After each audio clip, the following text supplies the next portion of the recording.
Eric, you are from Red Condor Collective. Yes, I am a member of Red Condor Collective. Particularly, I'm a part of the media team. And recently, since the Paro Nacional started 57 days ago, today is day 57 of the Paro Nacional.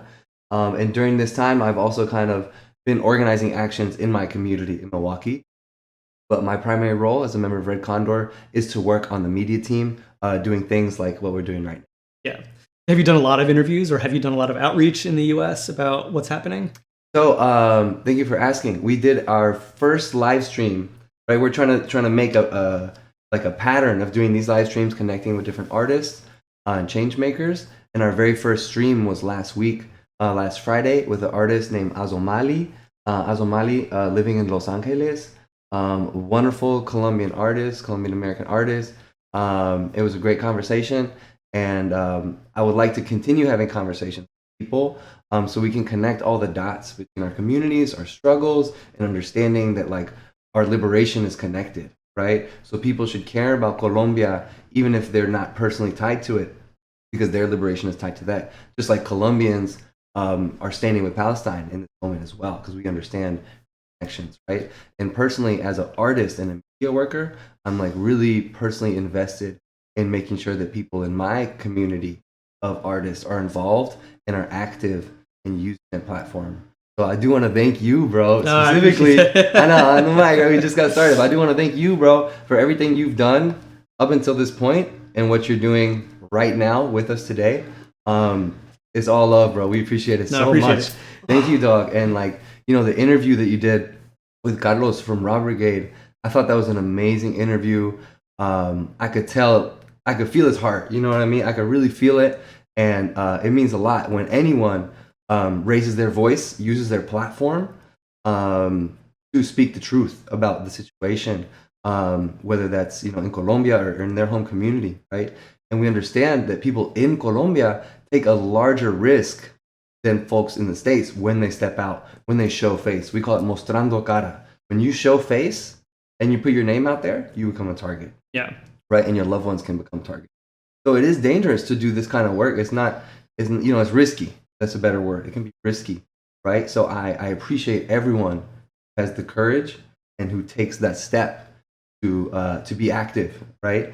And I think that artists are especially positioned in a way as communicators, right? As people that are storytellers, truth tellers. We have a responsibility that comes with our power and our skill and experiences.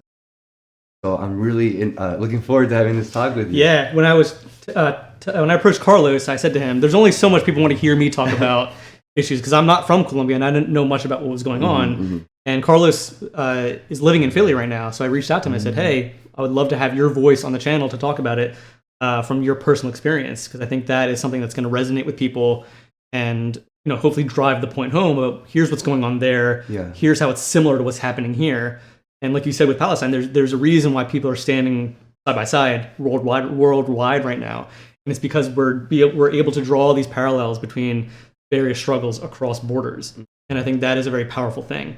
And so, you know, Carlos had said, you know, we keep referencing this interview. If you haven't seen it, it's called On Colombia. Check it out. It's on hate5six YouTube, on the IGTV.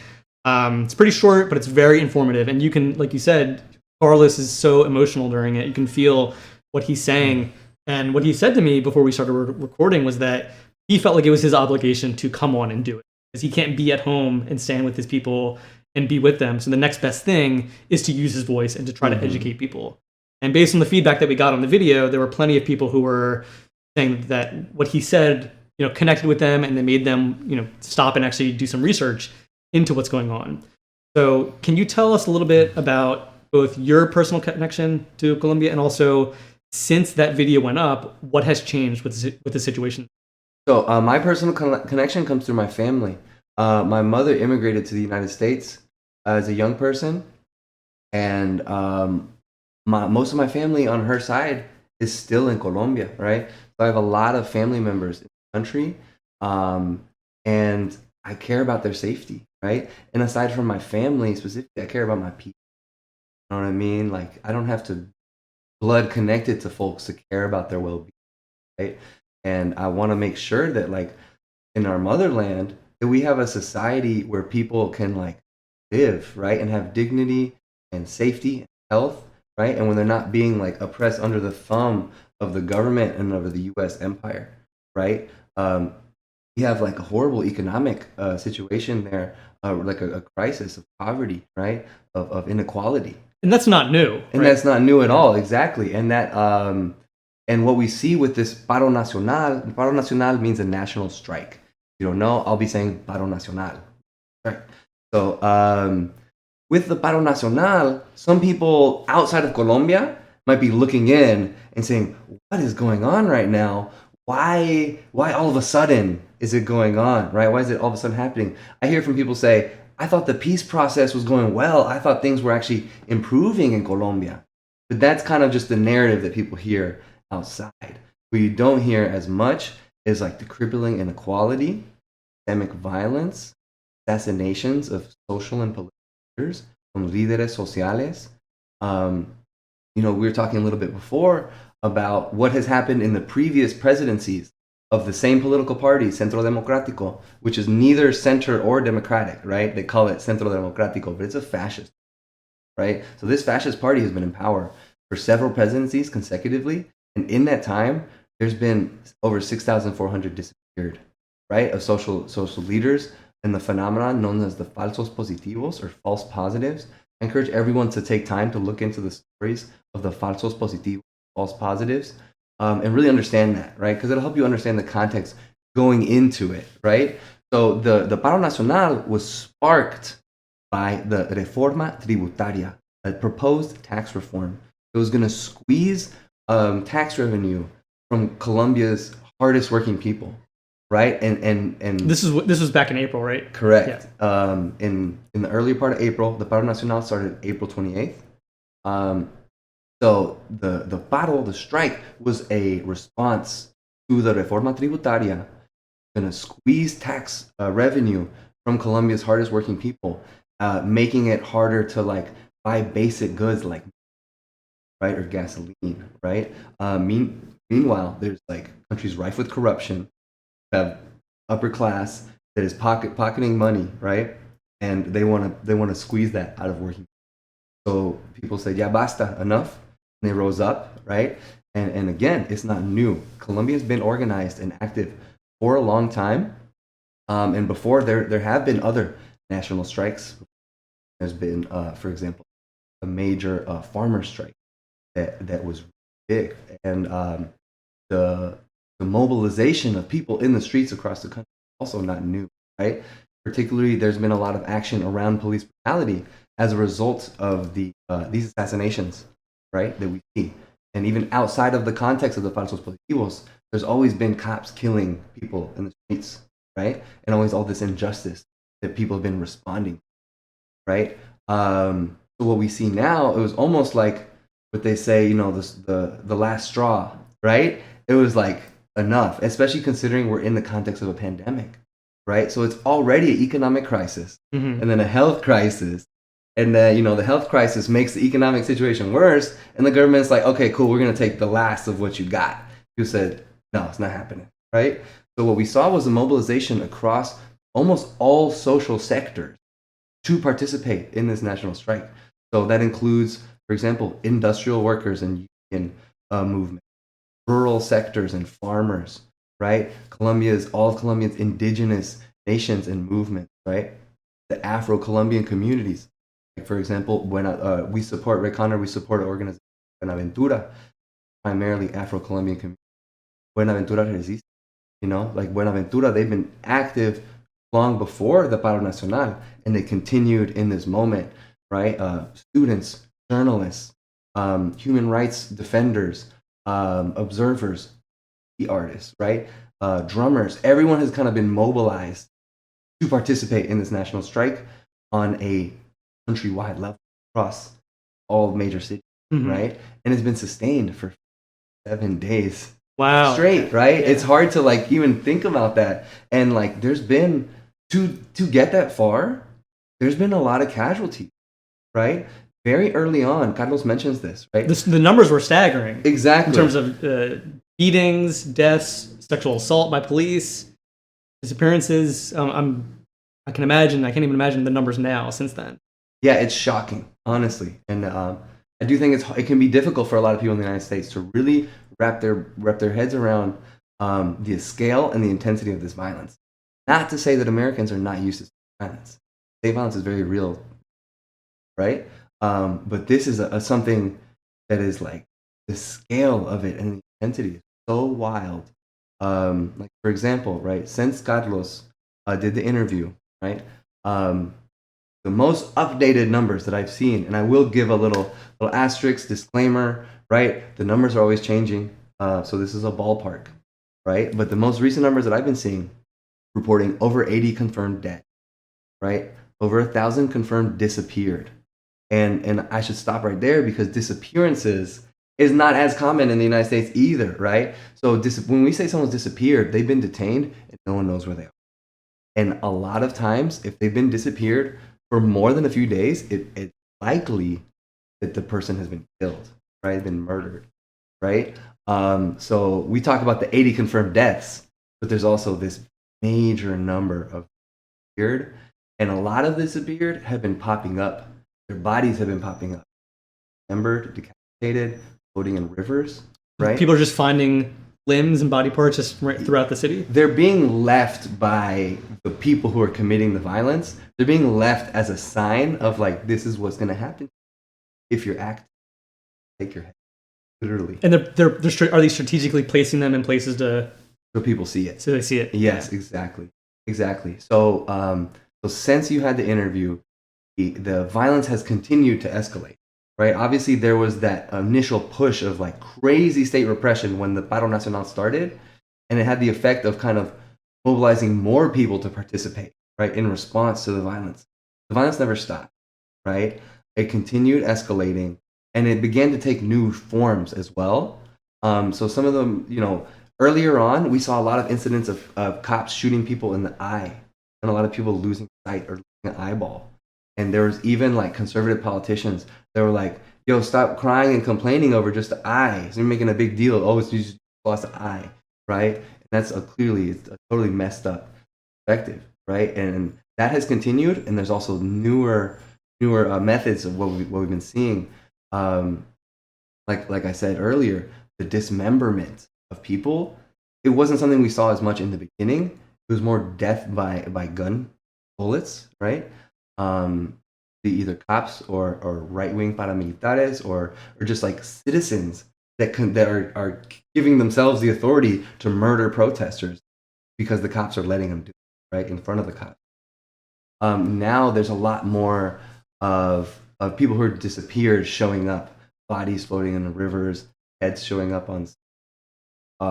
One thing that I think is important to mention is that businesses like the Éxito grocery store chain have been used by the Colombian police as ad hoc detention centers and torture centers. And then in the aftermath, a lot of people's body parts are being found nearby, or there's like blood in the front of the street of the Éxitos, right?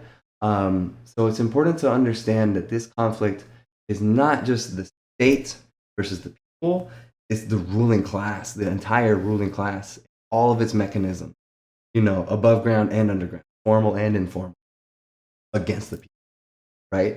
And the movement is not an armed movement. The Paro Nacional is not armed. It's a peaceful movement, you know what I mean? And it's being violently repressed, bodies piling up, right? Thousands of people being injured, thousands of like unlawful arrest and detention, right? Dozens of cases of reported sexual violence and rape committed by police officers against detainees, right? These are crimes against humanity, right? They're international violations of international law, right? Like human rights is a real thing. Like governments sign up to respect human rights, and when they violate these laws, they should be held accountable, right?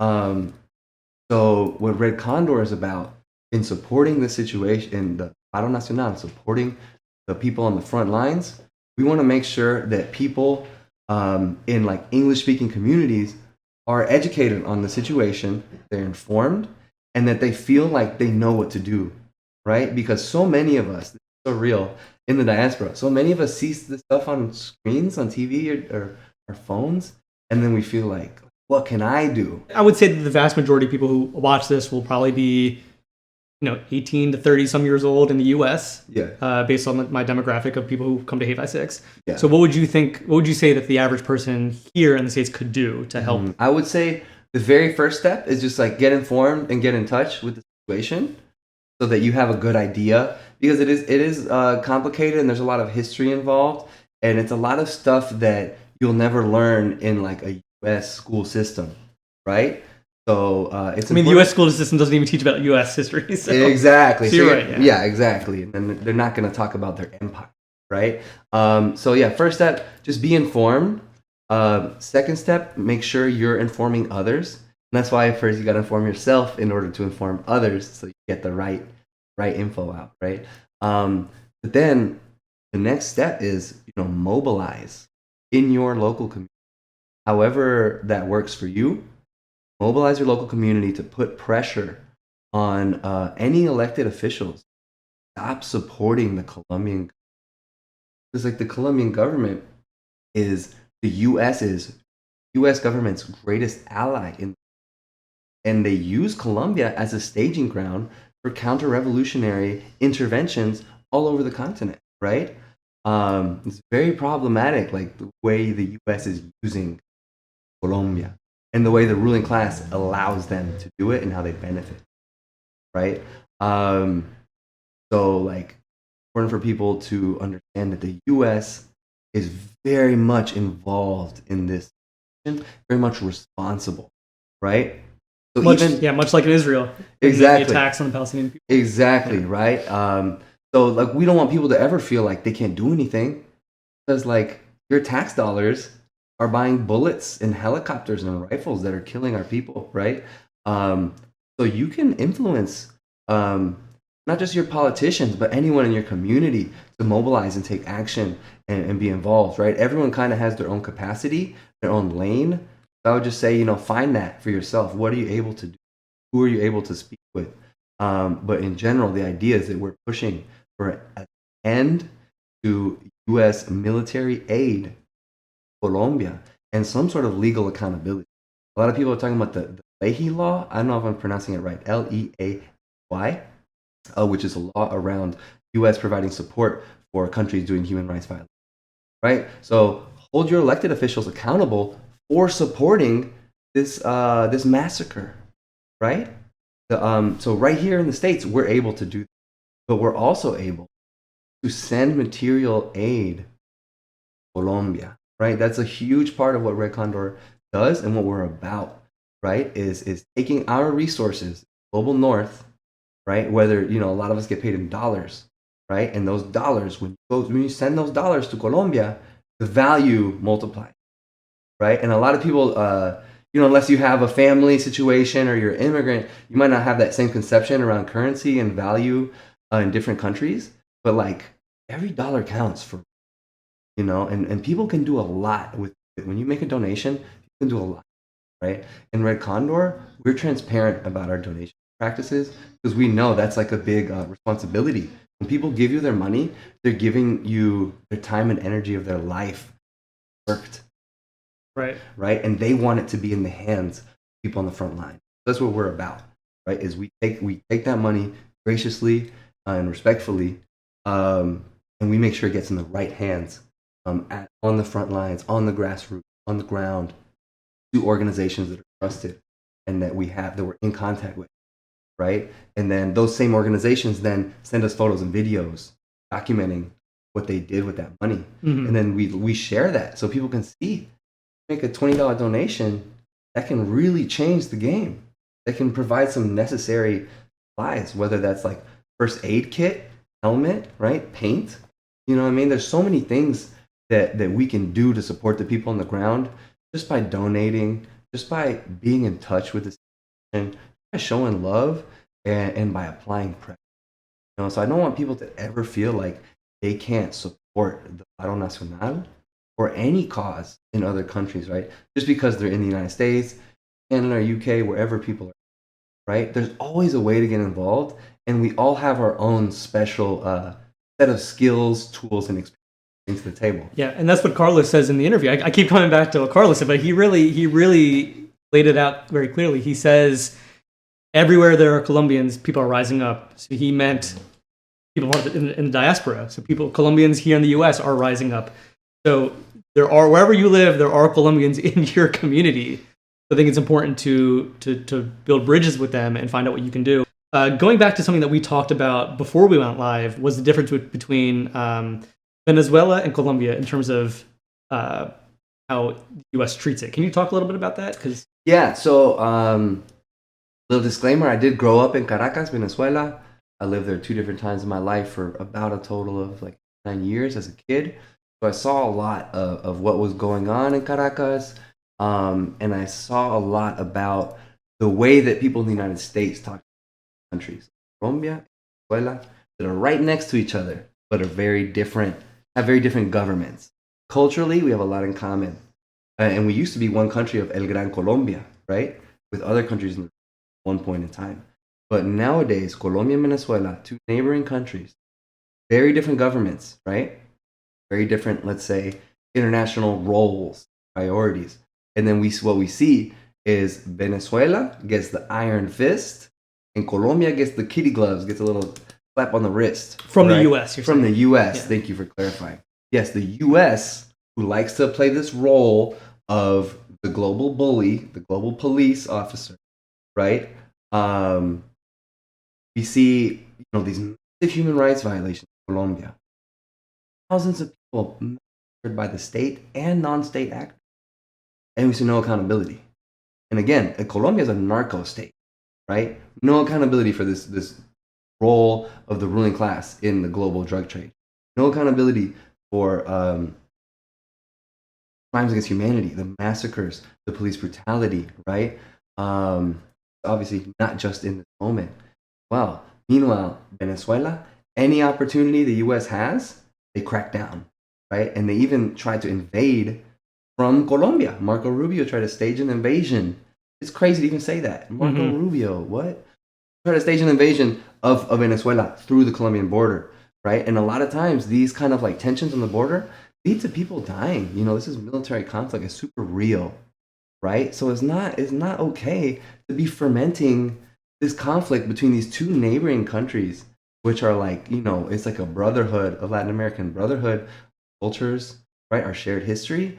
And the United States meddles, just like it does all over the world, right? Yeah. And ferments this conflict, which costs people's lives, right? So that's why we say U.S. out of Colombia, U.S. out of Venezuela, no trade embargoes, right?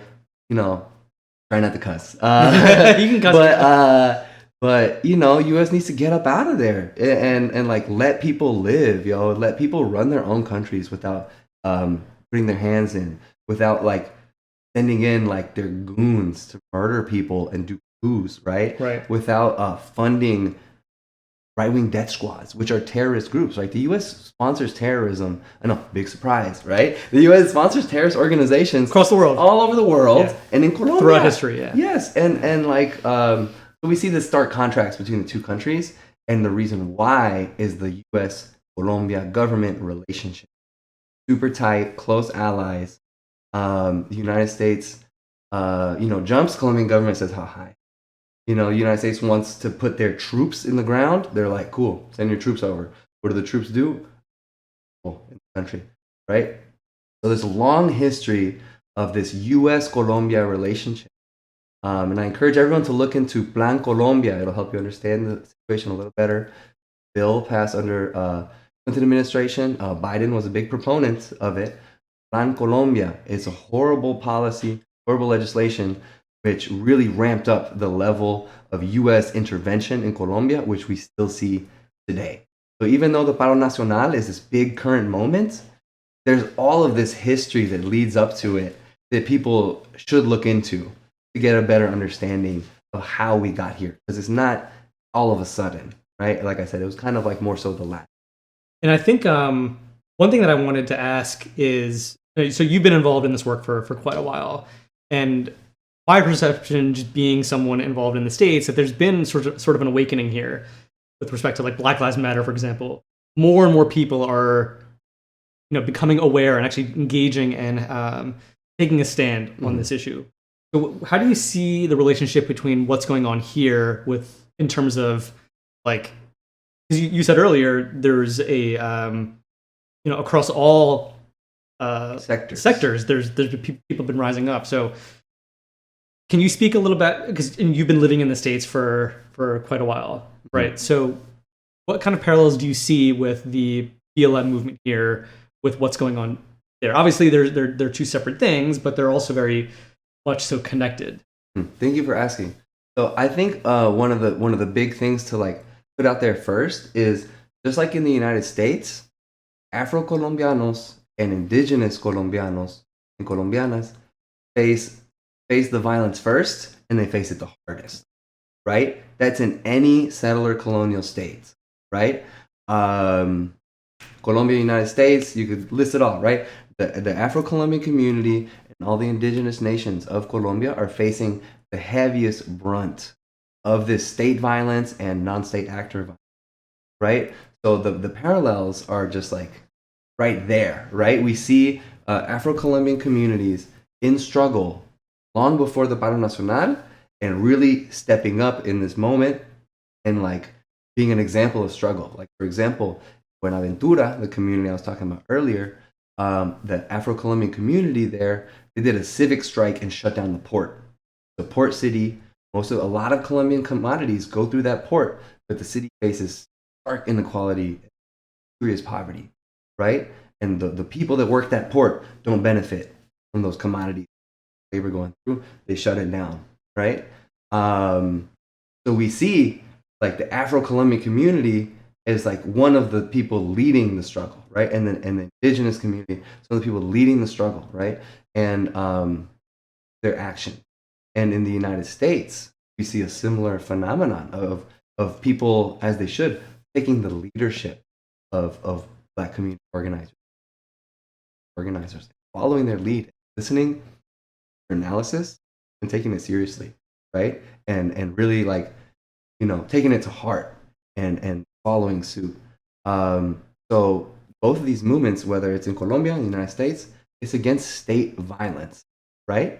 It's the people, the community rising up and saying, ya basta, we are not going to let you kill us anymore, right? And we see that, I see it in Milwaukee, yep. Right? I'm connected to, shout out to the People's Revolution in Milwaukee. They marched every day for more than a year straight, and they're still marching, right? I love the people. And they supported our march for Colombia, right? So people who are on the ground, they immediately understand that connection. They know cops killing y'all, cops killing us. Fuck that, period. Yeah, we're going to get together. Even here at Black Lives Matter rallies in Philly, and I'm sure in other cities, I will see signs and also people speaking, with the microphone about things that are happening in Colombia, things that are happening in Palestine. So people are becoming aware, people are aware of the connections across borders and how these struggles are all interconnected in many ways. And so like fighting for none of us are free until we're all free. Exactly. That's the line that you hear at a lot of these rallies, and I think that's fundamentally true. Yeah. No one's free if someone somewhere else is being oppressed. So I think and one thing that I like to say a lot is that like the only way we'll come out of this is together. Where none of our communities are going to come out of the situation alone, right? Obviously, all of our communities are powerful independently. We have capacity, we have the ganas, will, but how we're really going to win is together. That's what it takes, right? That's the mass that we need, this power that we need is going to come from bridging the gap between all of our communities, all of our struggle, and a commitment to collective liberation, which requires this systemic change, because we're not going to have collective liberation through some reform, right? So what I've seen in my community in Milwaukee is people immediately connecting the dots in their head. The second they kind of wrap their they get informed and like, oh yeah, this is in the same struggle. You know what I mean? Different cops, same struggle. Different country, same struggle.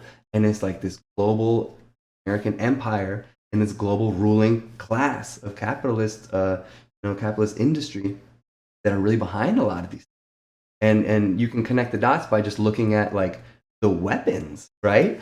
Some of the weapons in Colombia come from the United States and they come from Israel, right? Canada and UK are also very involved in providing this like financial support for the state and for the terrorist groups that are repressing Colombian people, right? So like it's easy to connect the dots because there's this material connection. Right. You can look at a tear gas canister. This was famous a few years ago when Ferguson was starting, right? You can look at a tear gas canister used on the streets in the United States. Same company making the tear gas in Colombia, in Palestine. Right? And that's the thing. When people were getting tear gassed in Ferguson, Palestinians were on Twitter saying, "Oh, you should flush your eyes using X, Y, and Z." So it was amazing to see that solidarity coming across the ocean, saying like, "Oh, we see that you're being tear gassed. Here's how we deal with it when IDF is tear gassing us in Gaza." Yeah, and that's the power of the people. Is when people come together and show love and link arms in struggle. That's when we can win, right? And that's what I've been seeing in my local community in Milwaukee since this has started. The Paro Nacional. We did a Colombia Solidarity rally in March. Support of lots of community organizations, lots of different folks in the community all came together to march and show solidarity with the Colombian people. Again, that was in part with the support of the People's Revolution in Milwaukee. The biggest, most organized, most experienced police brutality organization fighting against police brutality. I wouldn't have done it without them. You know what I mean? Like I wouldn't have wanted to do it. So we know that like we can't accomplish things on our own, especially like Colombians. We're a small community. Like we're straight up, we're a smaller community, right? Especially in Milwaukee, very small compared to Chicago, New York. So it's like I need the Mexicans with me. I need my Palestinians with me. You know what I mean? I need the African American community with me because like we can't do it alone. None of us can do it alone, and the love is always reciprocal, right? And that's why after the march, we did a solidarity cultural event of Colombia and Palestine using cultural expression as a political tool, right? And as a platform to build relationships from our community so we can organize together. So like to me, that's super important. We all come together, right? Even you and I right here sitting down, we represent different communities, right? Yeah. And we care about the same stuff. But we met through hardcore. Exactly. I don't know. I'm sure people watching, like, what are these dudes talking about? Like, we know each other from hardcore shows. I forget what the first one we met at. It was Los Crudos. Los Crudos, yeah, in Chicago, yeah. Yeah, so we connected there, and then I ran into Eric randomly in Japan. So when I was in Japan with Jesus Piece, I decided to go to a random show that Jesus Piece wasn't playing. I think it was Friendship. And so I was in there by myself. People from Jesus Piece were with me, and we were standing there, and I was like, I think you came up to me, and I was like, wait, what the fuck are you doing in Japan of all places? But that's the beauty of hardcore. You can be anywhere, and you're gonna run into someone that you ran into at a show across the world. And so I want to come back and talk about like what is the role of the hardcore community in all of this? Yes. Because early on in the Black Lives Matter uprisings last year, I saw a lot of conversations happening in the hardcore world about bands using their platform to talk about it. But after that initial surge, it kind of went away. And after Carlos's video went up, I got a lot of messages from the hardcore community in Colombia, and also the Colombian diaspora people all over saying like, thank you for putting Carlos on to talk about our people struggle. Yeah. So what do you think? Like, what is the role of hardcore in all of this? Because like I got into hardcore because of the political message, or at least the opportunity for there to be a political message. And in some ways, that has fallen to the wayside over the years. But also in recent history, there's been a resurgence of it. So how do you feel like, what do you feel when you think about like hardcore and what has been done and what can be done specifically with what's happening in Colombia? Thank you for asking. Yes, I think. Yeah, and I'm glad you mentioned that for folks to know. That is how we got connected. That's how I know about hate5six, right? Because I just love what you do. I love the work. You know what I mean? I see it and I appreciate it and I love it. And your work was brought to the attention of my organization because of your interview with Carlos. So like you've created this platform through your passion for hardcore, right? And heavy music in general, DIY.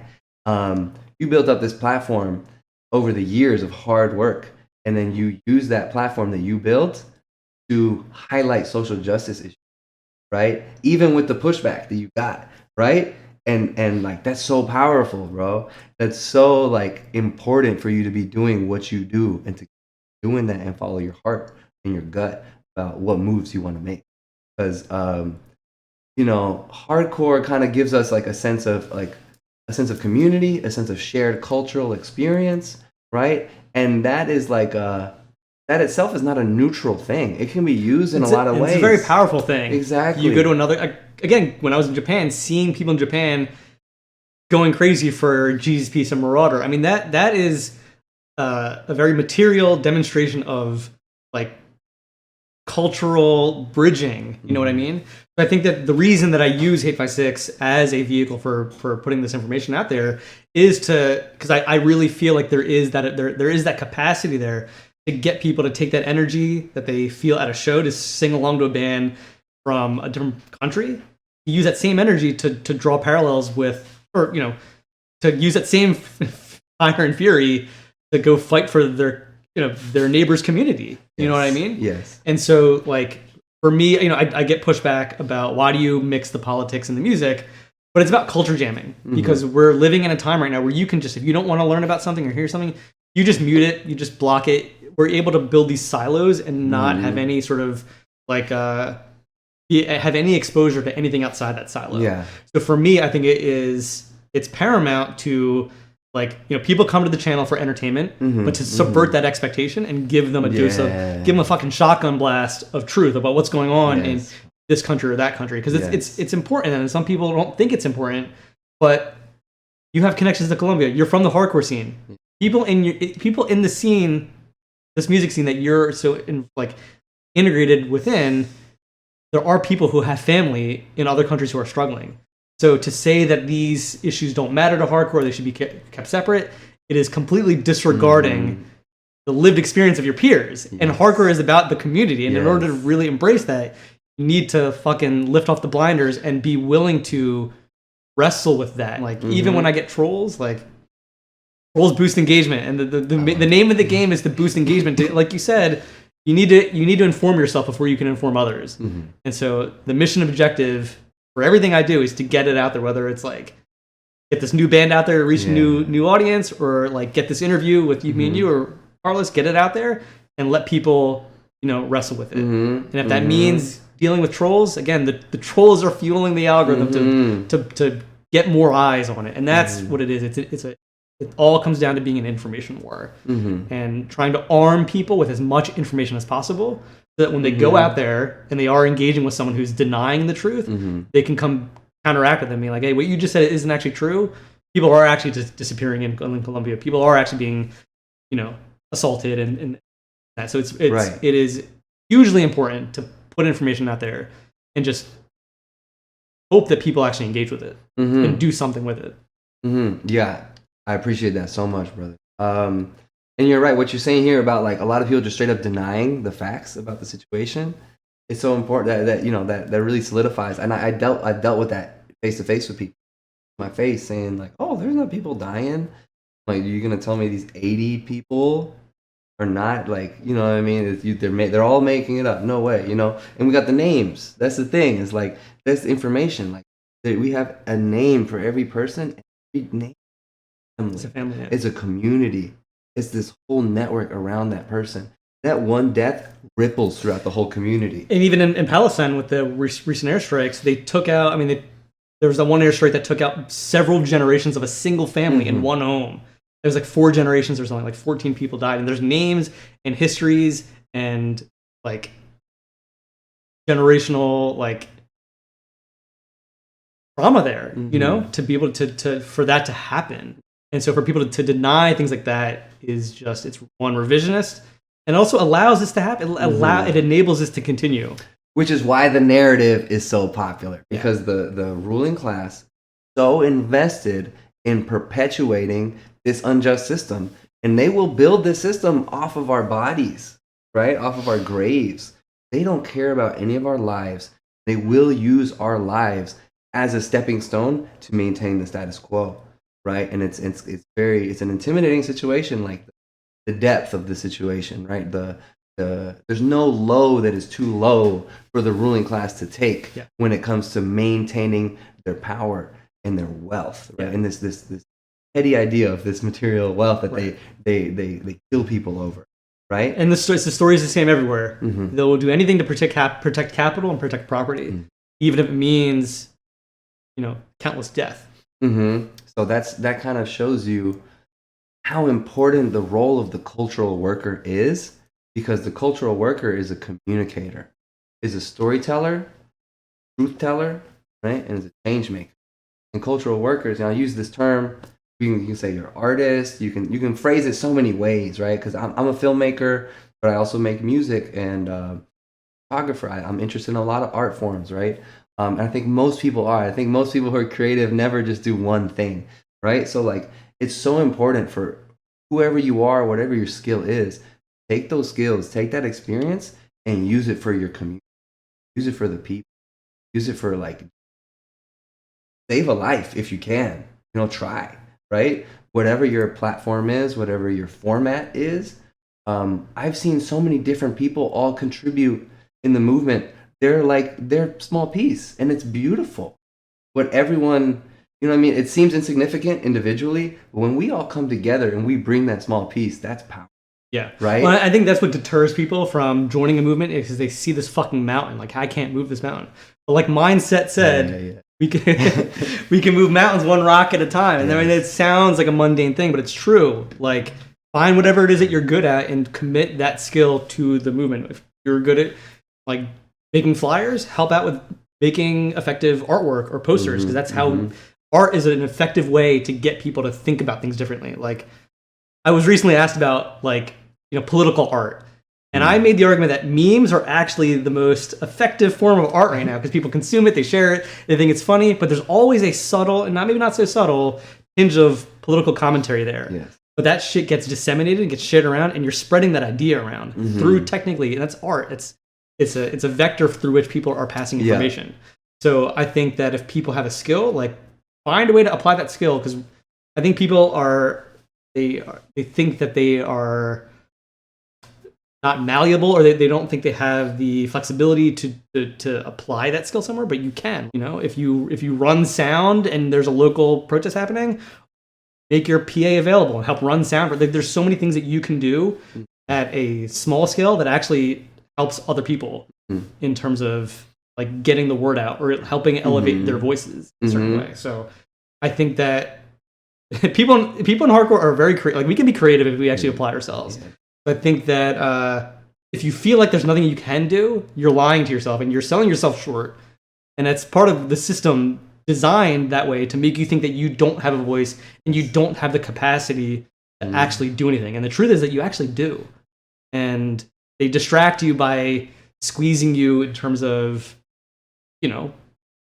forcing poverty on you and forcing you to worry about the next paycheck, to prevent you from realizing that you can actually be more proactive in your community and find ways of engaging in a very like concrete, material way. Yeah, and this sense of like alienation and isolation that you're talking about that we experience under capitalism, it squashes the human spirit, and it squashes our human potential for a new future, right? And that is kind of like what I see part is like the role of the artist, like to not use art as a mirror, but rather as a hammer, right? Instead of just reflecting reality, we can build reality with our art, right?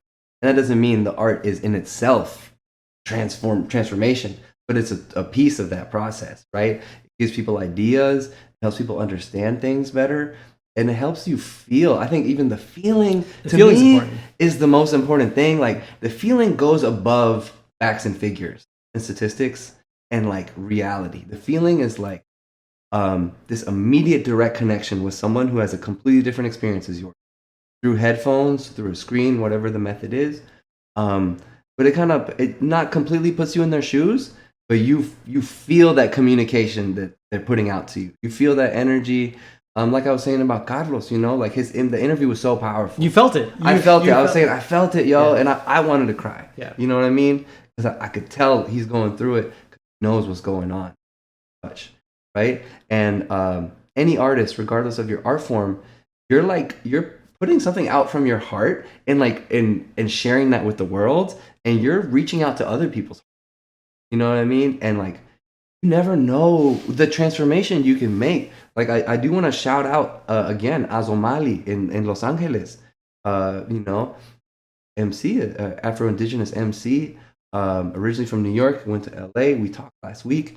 And the reason why I wanted to talk with him about the issue is because his work had impacted, right? It was something like I lost a lot of family in Colombia recently. And his work specifically helped me process that, helped me deal with that, helped me feel more in touch and connected with my culture, which then that gives me the fuel to fight.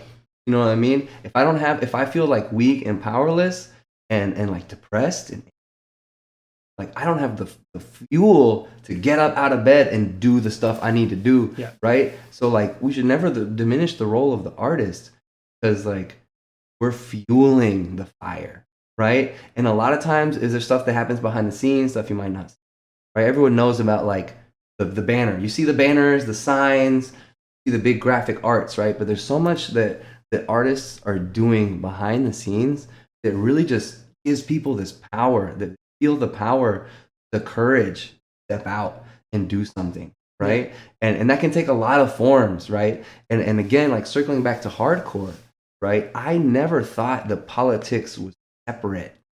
You know, it was never a thing of like, why are you mixing them? It's already there. Right. Like the medium is the message, right? And hardcore itself is very political from its inception, right? This DIY ethos from punk rock that we also see in pop is like a revolutionary spirit, right?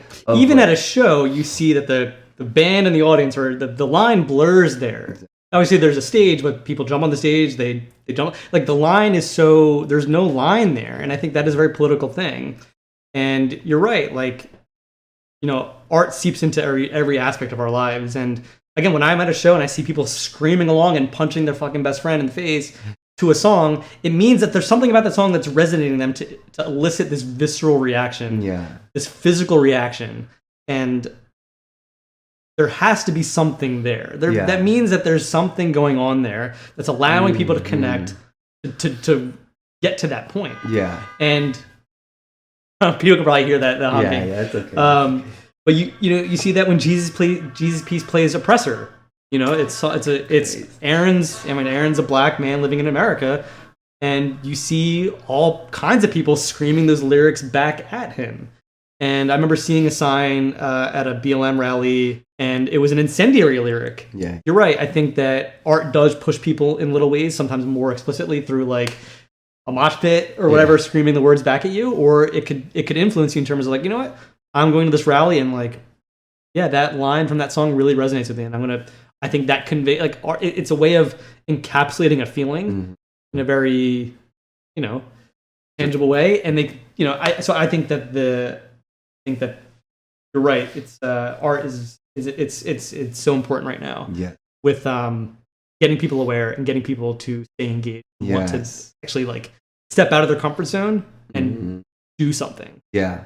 Yeah. It helps you like take a very complicated idea and just refine it into something that can be digested and understood, right? A symbol, right? I mean, there's so many examples of this, whether it's like lyrics or graphic design, but it really takes something that's like hard to grapple with, and it gives you a connection to it. And you're like, okay, I feel this. You know, you see the graphics of the Primera Línea, the frontline fighters with the shields, right? You see the images, you see the Rebel Alliance symbol from Star Wars, right? On the streets. Yeah. And it's because it's the resistance against empire, right? It's a visual metaphor. Helps you understand and connect to things.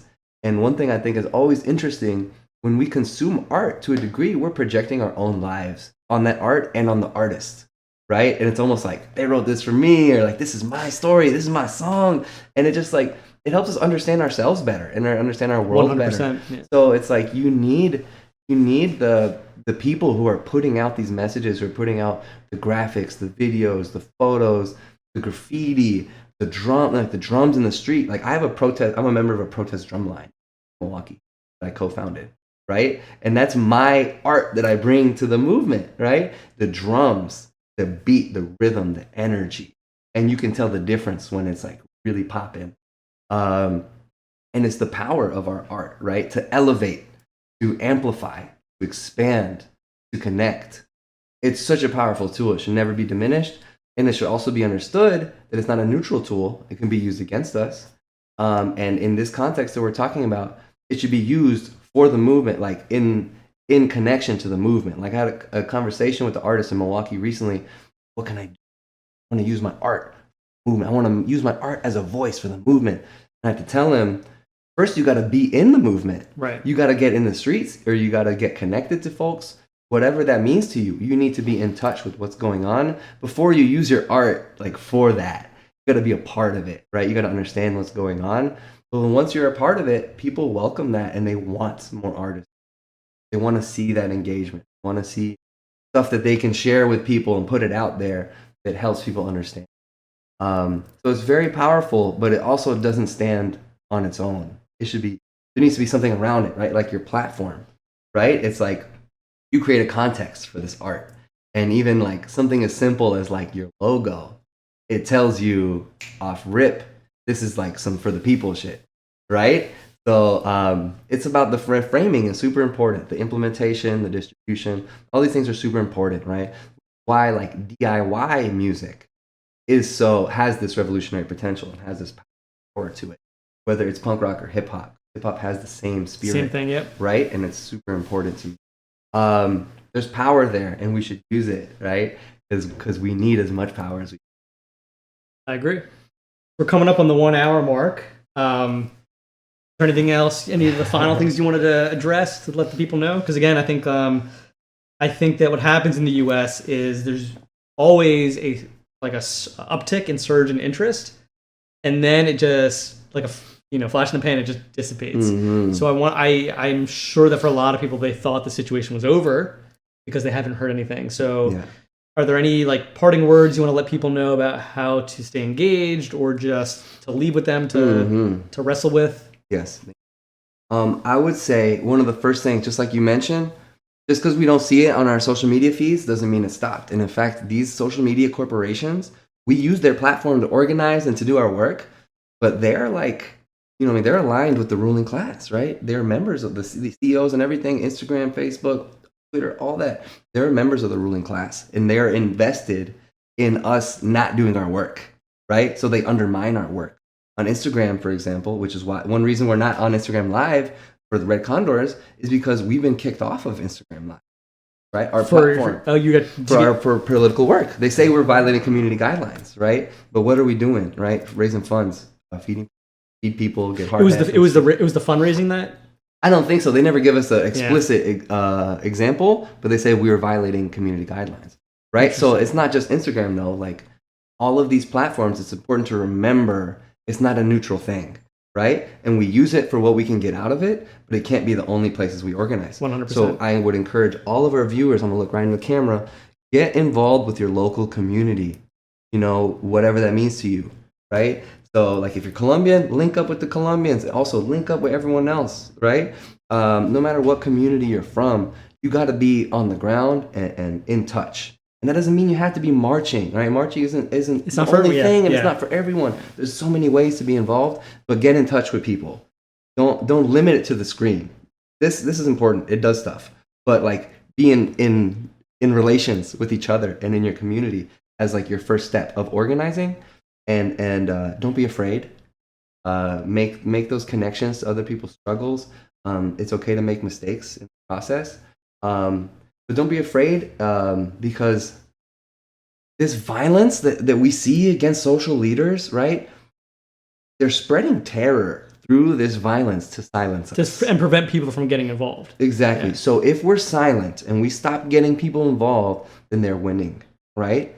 And we're not having that. We're winning, right? We're out here to win for our people worldwide because we're here for justice, for humanity, for dignity, for life, right? So don't be afraid. Connect with your community. Bridge those gaps. Join an organization if you can. Make sure you're providing material aid to people in the mother countries, right? And stay informed, right? There's so many, and I've said this before, there's so many things you can do, but figure out what I would encourage people, figure out what your skill set is, figure out what your experiences lead you to do, and do that. An example for me is in like the last year, I stopped bringing my cameras to protests because I realized I didn't have to be the person with the camera. There's tons of people now. This changed over the years, right? There's so many people doing the media work now. I'm like, great. I feel great knowing that other people are doing that. Then what can I do instead? And I picked up the marching drum because I have that background as a high school drumline player, right? I played in a ska band with members of my marching band in high school, right? So my experiences in high school, I carry those on till today, and then we do the drumline, right? And that's just like one thing that is connected to my personal experiences and skills. So that's what I encourage people to do. Find out what your thing is, right? What do you bring to the table? Bring that to the table. And the other point is, like, no one has all the answers from the beginning. You got to start somewhere. You just need to go out there and start building those bridges, start figuring out what is your place, what can you learn about, and go from there. It's a process. Yes. And I think people feel like, oh, I've been involved in this for a week, a month, 6 months, hasn't gotten better, or I'm not feel like I'm ineffective. But you being there is effective, and you taking those steps is effective because again, the system and capitalism, they are all by design intended to prevent you from taking those steps. So I think that like just going out there and realizing that this is a long-term thing that you must be a part of is so important to realize, because otherwise there's a thing called compassion fatigue, or people get fatigued by being in the movement because they feel like it's not going anywhere, or they're not contributing anything, but it's not true. And I think it's always about like having a sense of what is the end goal, but like what little steps can I take to get? What little steps can I do to up my involvement or to be more resourceful? So that's going to wrap it up. Again, there's a link to the Red Condor Collective link tree in the description of this video. Check that out. There's going to be information there about like material support, ways to get involved, probably anything else. Any other ways you can tell people to get and stay connected to you? Yeah, I would say, just like you said, follow Red Condor, but also as Red Condor, we don't just tell people to rock with us. We want people to really tap into to what is going on in Colombia, because there's so many organizations on the ground, and Red Condor is about supporting those organizations. So go straight to that too. You know what I mean? Like an organization, La Directa. Check out La Directa, right? Check out La Oreja Roja. There's pages and organizations in Colombia you can check out. And if you go to Red Condor, it might help you find those groups, right? But we're not about, centralizing everything to ourselves. We're about the people, about what's happening on the ground, the front line. So make sure you're tapped in with that. And there's tons of social media accounts right now that you can follow and see footage on the ground, right? If you look up Primera Línea Colombia, Primera Línea, almost anything on Instagram right now, there's a bunch of accounts that are being run by people on the front lines, and you can see it directly, right?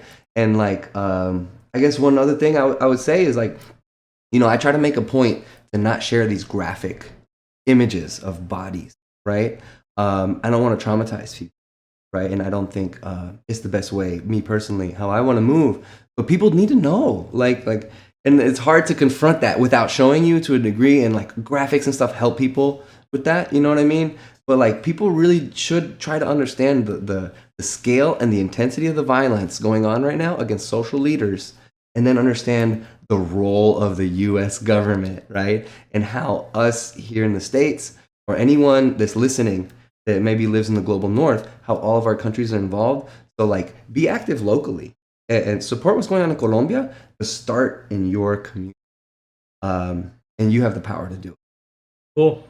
All right, Eric. Yes. Thanks so much, man. Love you, hopefully bro. I'll see you somewhere that's not in Japan. I'd love to see you in Japan again. I would love that too. I'm sure we'll cross paths now that shows are. I'll be out in the Midwest soon, so hopefully we'll see you then. This video will remain on the channel, so please share it. Again, teach one, each one teach one is a phrase I heard recently. So help put out this information, and hopefully we'll see some next time we talk. Hopefully we'll have an improved situation in Colombia to talk about. Yes, y before I go, que viva la minga indígena, que viva el paro nacional, el paro no para. Let's keep it going, y'all. Thank you to all the frontliners, all the medics, all the artists, everyone cooking food. We love you. Estamos juntos. Estamos con ustedes en Colombia. Aunque estamos lejos, no somos indiferentes, ¿no? Estamos con ustedes. Sentimos el dolor en nuestras almas cuando nos están matando, ¿no? Lo sentimos aquí desde lejos y estamos juntos. So,